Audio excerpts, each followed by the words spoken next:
Il y avait Mathieu Bocoté qui était allé pour son livre L'Empire du politiquement correct. Il était allé à l'émission Plus on est de fou, plus on lit de Marie-Louise Arsenault. Mm-hmm.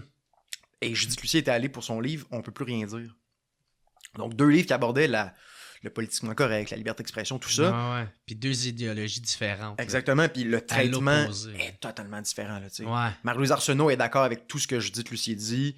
Je suis d'accord, oui, c'est vrai. Puis Mathieu Bocoté, il arrive puis il se fait tout de suite questionner. Comment quelqu'un on peut le définir woke, c'est ça? C'est quand c'est-tu de quoi qui va trop loin? C'est de quoi qui... Parce que, tu sais, je pense qu'une erreur qu'on peut faire qui va finir par un peu galvauder... Parce que le terme est galvaudé. Ouais, je pense c'est que ça. oui. Tu sais, puis il est utilisé pour être discrédité. Ça, puis je le dis dans le livre, je dis, il y en a qui l'utilisent Ouais. à toutes les sauces. Il y en a C'est qui ça. l'utilisent pour le discréditer. Mhm. Moi, Même- quand je même- l'utilise, je fais pas pour C'est ça. ça, mais même moi, tu sais, je me souviens, c'est ça, moi, souvent, les social justice warriors, le politiquement correct, ça me tape ses nerfs. Mais oui. esti. Mais j'essaie quand même tout le temps d'écouter les revendications, puis d'essayer de me confronter là-dedans Ouais. pour voir où c'est que moi je me situe là-dedans, parce que je veux pas devenir moi-même une chambre d'écho, là, tu sais. Ouais, c'est important. Ouais, c'est ça, c'est très important. Tiens, fait que, bref, en tout cas, tout ça, je vais te laisser aller. là. C'est... Comme je disais, c'est sûr ça sert à discréditer. Puis, justement, des fois, les auteurs vont dire « Ah, le wokisme, les woke, ça existe pas. » Justement, tu sais, c'est galvaudé, ça sert à discréditer. Mais en même temps, quand on leur demande « OK, mais votre idéologie, vous devez bien en avoir une, ça doit bien avoir un nom, cette idéologie-là. » Tu sais, ça existe des libéraux, des conservateurs, des socialistes, des communistes, des anarchistes. Il y a plein de mots qui existent. Mais ils refusent toujours de se mettre une étiquette.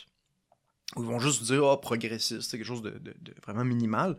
Alors que non, je pense qu'il faut pointer du doigt cette idéologie-là.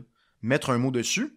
Peut-être qu'on va en trouver un meilleur. Tu sais, parfois, j'utilise néo-progressiste, c'est-à-dire, tu sais, oui à gauche, mais en même temps, il y a quelque chose vraiment de nouveau, justement, dans ce mouvement-là. Tu sais, que dans mon livre, j'analyse justement, tu sais, l'essai de Judith Lucier, le documentaire de Fabrice Ville, Briser le code, qui avait beaucoup circulé dans les dernières années, et un livre de Natacha Canapé-Fontaine aussi. Donc, c'est vraiment de quelle manière cette idéologie-là est dans l'espace public, en quelque sorte. Tu sais, parce qu'il y a eu toute une tournée médiatique avec ces œuvres-là.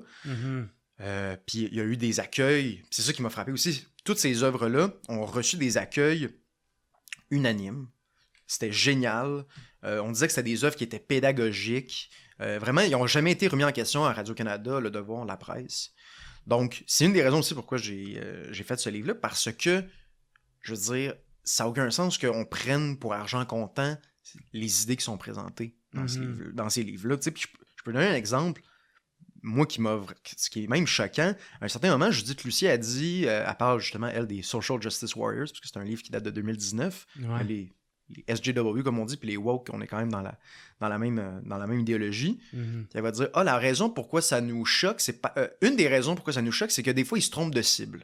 Puis là, elle donne un exemple, elle dit, en de nombreuses occasions, des militants ont écrit sur des condos, brûle, condo, brûle. Mais en fait, c'était pas des condos, c'était des coops d'habitation. Donc, pas des gens en moyen. T'sais. Ah, ils s'avaient trompé. Ils s'étaient trompés. Ah, c'était du monde qui voulait faire... comment t'appelles ça encore?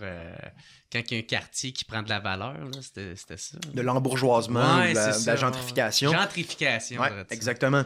Oui, c'est ça. Puis là, ils voulaient faire ce vandalisme-là, c'est du vandalisme. C'est une forme de menace. Brûle, condo, brûle. Puis là, elle, de son point de vue, c'était... ils se sont trompés de cible. Mais je veux dire, attends, là, même si ça avait été des condos de luxe, dans une société démocratique, on peut pas commencer à écrire brûle, condo, brûle, tu sais. Puis là, t'as Judith Lucier, qui est quand même une figure connue, une chroniqueuse dans les médias, qui écrit ça, qui banalise un acte quand même criminel. Puis dans sa tournée médiatique, tout le monde en parle, Le Devoir, La Presse, c'est jamais soulevé. Là, tu dis... fait que c'est là aussi qu'il tombe un peu dans... Tu sais, extrémiste de gauche, alors qu'on est complaisant envers la violence, tu sais, puis, tu sais, je veux dire, moi, je suis radicalement démocrate, en quelque sorte, tu sais. C'est-à-dire, la violence politique, c'est inconcevable dans une société. Ben ouais. C'est ça, tu considères-tu, justement, que les médias sont vraiment plus ancrés dans dans ce mouvement-là, justement? Parce que, tu sais, on le voit à Radio-Canada, là, tu sais, il y en a de plus en plus de nouvelles qui ressortent. Tu sais, comme là, justement, la dernière, que je pense c'est hier, on l'a entendu, celle qui vont bannir des mots. Mhm. Puis je pense que ça va même plus loin que bannir des mots. C'est qu'il faut reprendre le journaliste ou la personne doit reprendre. Il doit s'excuser en direct à la caméra. Dire, excusez-moi, il vient de dire Ouais, c'est ça. l'été des Indiens. On n'a plus le droit de dire Indien, donc il faudrait s'excuser. Tu sais. Ah ouais. Donc, il faudrait s'excuser en direct, donc c'est quand même particulier. Puis c'est ça, puis ça peut pas être diffusé. Non, exactement. Après. Ils vont faire Faut du qu'il y ait montage ou montage, quelque chose ouais. du genre. Ouais, exactement. Ben, je pense que. Tu sais, si c'était. Parce que, tu sais, par exemple, tu sais, le Journal de Montréal. En fait, ça, faut le dire, je pense. Le Journal de Montréal, on peut certes faire beaucoup de critiques au Journal de Montréal, mais c'est là où il y a le plus de diversité d'opinion dans les médias. Il y en a plus qu'au Devoir, il y en a plus qu'à la presse, il y en a plus qu'à Radio-Canada. Mais, tu sais, quand tu es une entreprise privée, au final, tu peux faire un peu ce que tu veux. Tu sais, si le Journal de Montréal prenait un virage woke, c'est une entreprise privée rendue là. On peut la critiquer, mais, Mhm. mais Radio-Canada, Télé-Québec, tu sais, des diffuseurs publics, C'est vrai. c'est ça qui m'agace vrai. le plus. C'est ça qui m'agace le plus. S'il y en a un qui devrait être objectif Voilà. puis diversifié, ça serait Exactement. lui, Puis à là. Radio-Canada, manifestement, il y a un fort biais à gauche. Un ouais. biais woke, ça m'apparaît évident. Là. Puis je donne des exemples dans le livre d'ailleurs. là. Puis en plus qu'ils sont là pour promouvoir l'union nationale. là. Aussi, oui, il y a Fait ça que, aussi. tu sais, Exactement. Oui, oui. Il y a pas notre diffuseur public canadien n'est pas, il est pas purement objectif, ça c'est sûr. Il y a quand même du bon. Faut pas non plus tomber dans l'espèce de démagogisme que Radio-Canada, tout est pourri. Tout Ouais, ça, c'est là, ça, faut puis tout pas. diaboliser. Exactement, Parce là, que faut- sinon, on serait pas mieux que l'autre. Non, exactement. Ouais. Ça, je pense que c'est important de nuancer ça. Il y a du bon travail qui se fait, mais dès qu'on tombe dans l'analyse, dès qu'on tombe dans les opinions, c'est très, très orienté. C'est très, très orienté. Puis je donne un exemple dans le livre, justement. Il y avait Mathieu Bocoté qui était allé pour son livre L'Empire du politiquement correct. Il était allé à l'émission Plus on est de fou, plus on lit de Marie-Louise Arsenault. Mhm. Et Judith Lucier était allé pour son livre On peut plus rien dire. Donc, deux livres qui abordaient le politiquement correct, la liberté d'expression, tout ça. Ah ouais. Puis deux idéologies différentes. là. Exactement, puis le traitement l'opposé. est totalement différent. Là, tu sais. Ouais. Marie-Louise Arsenault est d'accord avec tout ce que Judith Lucier dit. Je suis d'accord, oui, c'est vrai. Puis Mathieu Bocoté, il arrive, puis il se fait tout de suite questionner. Ouais. Mais en théorie, ça C'est serait. plus hostile. là. Ouais, exactement. Mais en théorie, c'est correct que Marie-Louise Arsenault obstine, questionne Mathieu Bocoté. Le problème, c'est que quand il y a l'auteur woke qui vient s'asseoir dans la même chaise, Il n'y a ben pas là, le même traitement. c'est super complaisant. tu sais. Mhm. Donc, c'est vraiment ça. C'est que on est très critique envers les gens un peu plus nationalistes. D'accord. Soyons là aussi avec la gauche woke. Puis c'est ça que j'ai essayé de faire dans le livre, de dire, Parce ben, que, regarde. ouais, le problème, c'est pas d'être critiqué. Le problème, c'est d'avoir un traitement de faveur. Exactement. Il y en a qui ont. C'est vraiment, il y a un traitement avec complaisance. Ça m'apparaît. C'est évident. Là. Tu sais, quand tu écoutes ça, puis je donne plein d'exemples dans le livre, on est vraiment là-dedans. Là. Puis c'est ça. Puis Télé-Québec avec Briser le Code. Je sais pas si tu te rappelles de ce documentaire-là. Non. C'est un documentaire avec Fabrice Ville qui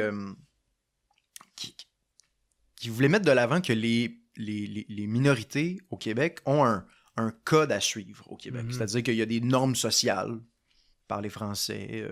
Je veux dire, on agit tous d'une certaine manière dans l'espace public. Il y a un code, puis ce code-là serait comme par définition raciste, discriminatoire.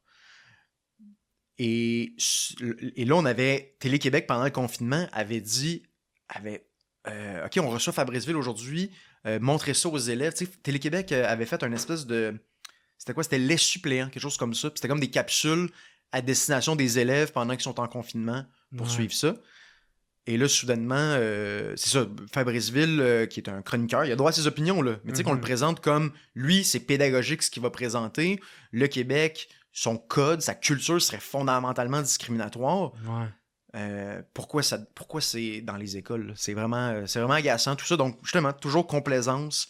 On enrobe ça. Ah, c'est pédagogique, eux autres. C'est pas idéologique. Mhm. Ça serait objectif parce qu'ils seraient justement du côté des minorités et tout ça. D'ailleurs, ils sont du côté de certaines minorités, j'ai envie de dire, parce que c'est pas toutes les minorités qui sont woke, là, loin de là, je pense. Ouais.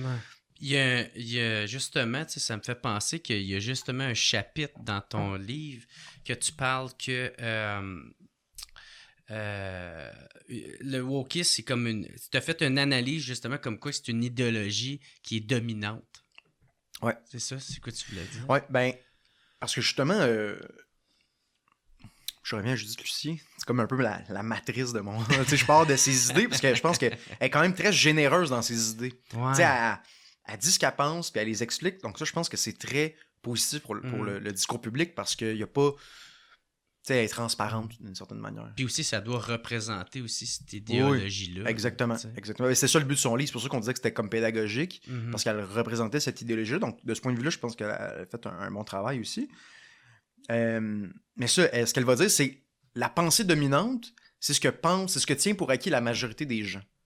Mais c'est pas ça la pensée dominante. Monsieur et madame tout le monde sur la rue, là, c'est pas eux autres qui ont la force idéologique en quelque sorte. Une pensée dominante, c'est quoi? C'est une pensée qui agit en maître sur une autre pensée. C'est une pensée qui va dire qu'à cause d'elle, tu vas te faire licencier, par exemple. C'est à cause d'elle que tu vas recevoir des formations en entreprise. C'est ça la pensée dominante. C'est pas la pensée de monsieur et madame tout le monde.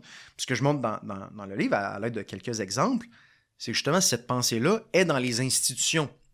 On parlait de Radio-Canada il y a quelques instants. Le gouvernement fédéral fait des formations qu'on peut appeler woke, là, où est-ce que, justement, on va dire que le Canada, fondamentalement, c'est le colonialisme, puis on ne peut pas remettre ça en question.